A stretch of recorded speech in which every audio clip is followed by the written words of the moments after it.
appelé Kala Conté.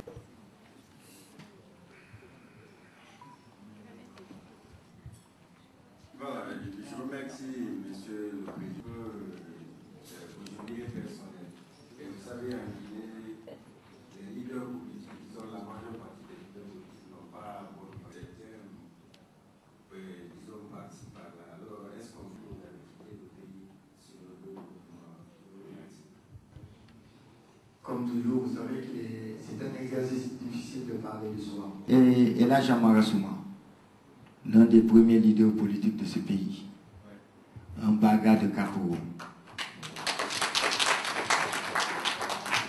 Ma mère est Adja Massiri Moukeyansane de Fourkaria, une Montréalaise bon temps.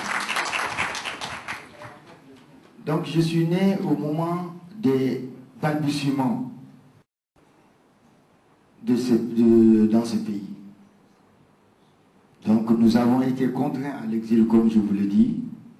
Donc j'ai passé toute mon enfance et une partie de ma jeunesse au Sénégal avant de poursuivre mon périple en France pour finir mes études supérieures. Études supérieures couronnées par des diplômes dans la haute finance. Je suis diplômé de technique financière et bancaire supérieure et je suis également diplômé en analyse financière. Donc c'est ce qui m'a conduit directement dans la plus haute institution financière au monde. Je sors de la Bourse de Paris.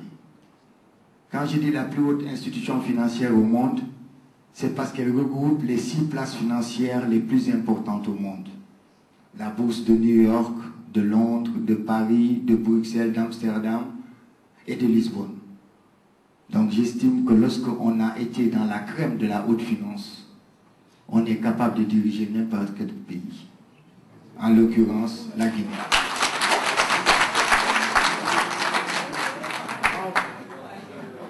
Donc je suis marié, j'ai 5 enfants, et donc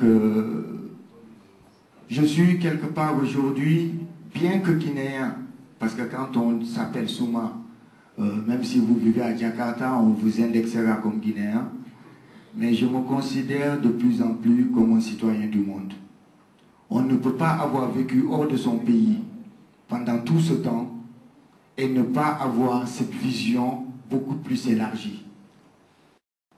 C'est pourquoi dans notre programme, dans notre politique, nous avons intégré les grands ensembles. Nous sommes convaincus que la Guinée ne pourra rien faire à elle toute seule. C'est pourquoi nous avons l'ambition de créer les États-Unis, les Nations Unies d'Afrique, ce qui nous permettrait de pouvoir peser sur l'échiquier mondial, ce qui nous permettrait de pouvoir fixer le cours de nos matières, ce qui nous permettrait de pouvoir obtenir un droit de veto à l'ONU. C'est fondamental. Tant que l'Afrique n'aura pas atteint ce niveau, nous continuerons à subir.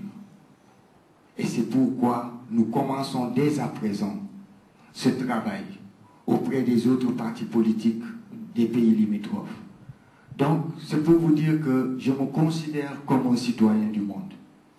Parce que je sais ce que ma famille, ce que ma personne, ce que nous devons aux autres, ce que nous devons à l'extérieur. La situation de mon père était dramatique. Et encore aujourd'hui, tous ceux qui lui avaient été fidèles ont payé un lot tribut. Et bien aujourd'hui, j'ai des frères, des sœurs, des cousins, des cousines, dont les parents ont tout perdu à cause de leur fidélité à mon père. C'est une lourde responsabilité.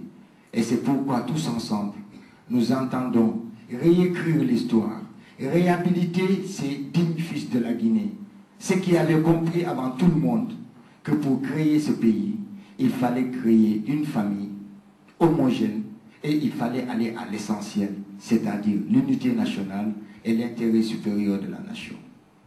Donc voilà, ma petite vie n'a rien d'extraordinaire, mais je puis vous dire que mon cas n'est pas isolé. Nous avons énormément de Guinéens, énormément de brillance, aussi bien en Guinée qu'à travers le monde. Nous avons des professeurs dans les universités françaises, dans les universités, dans les hôpitaux, aux États-Unis, un peu partout. Et je crois que si tous ensemble nous nous mettons autour d'une table, nous décidons je puis vous assurer que la Guinée deviendrait le phare de la sous-région, la locomotive qui permettrait d'abord à l'Afrique de l'Ouest d'émerger et ensuite d'aller vers les autres sous-ensembles que nous avons identifiés. Au centre, nous avons identifié le Nigeria comme pôle fédérateur, en Afrique australe, l'Afrique du Sud, le Kenya à l'est et le Maghreb. C'est vrai que la Guinée est toute petite, à côté du mastodonte que représente le Nigeria. Nous avons du retard par rapport à certains pays comme la Côte d'Ivoire et le Sénégal. Notre position géostratégique, nos ressources humaines et naturelles, notre richesse, en un mot, peut nous permettre de devenir ce pôle fédérateur.